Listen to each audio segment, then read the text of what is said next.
A monumental change in determining blood donor eligibility is on the horizon.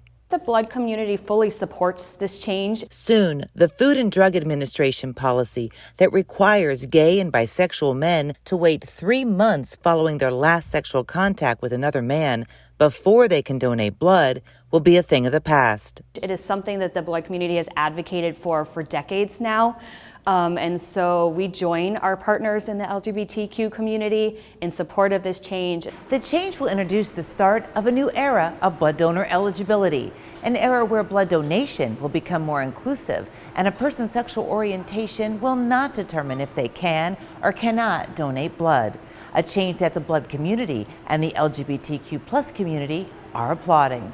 This is an incredible opportunity to end long-standing stigma against gay and bisexual men as potential blood donors. The proposed FDA policy change would eliminate the time-based restrictions of 3 months for gay and bisexual men and instead screen all potential donors equally using a series of questions that will assess their individual risk of HIV regardless of gender or sexual orientation.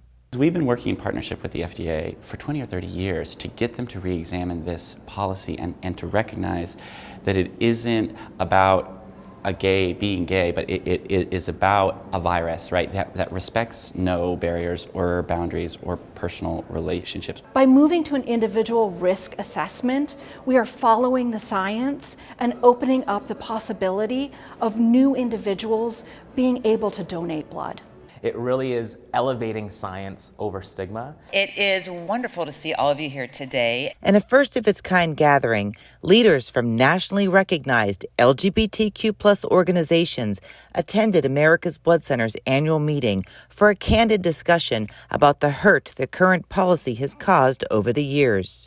It cuts at the heart every time somebody has to hear that they are not good enough to participate in an important civic duty of giving blood when they can. And how to move forward together as we prepare for the FDA policy change to become reality.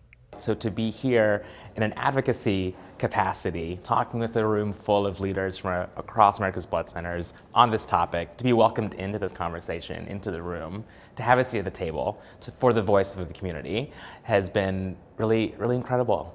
It's really monumental to be here right now, to be having these conversations together. The blood community and the LGBTQ+ community standing in solidarity as we prepare to welcome a new era of donor eligibility. It's so encouraging to have the American Blood Centers want to engage in this conversation and to see how welcoming they are of gay and bisexual men. Our work isn't over, but this is a huge step forward. This is only the beginning. We're very excited. We are so excited to join together with our LGBTQ community. We appreciate them joining us here at this session to bring these two communities together really for the first time at the national level. And so it's a historic day, a day that should be celebrated by so many people. For OneBlood, I'm Susan Forbes.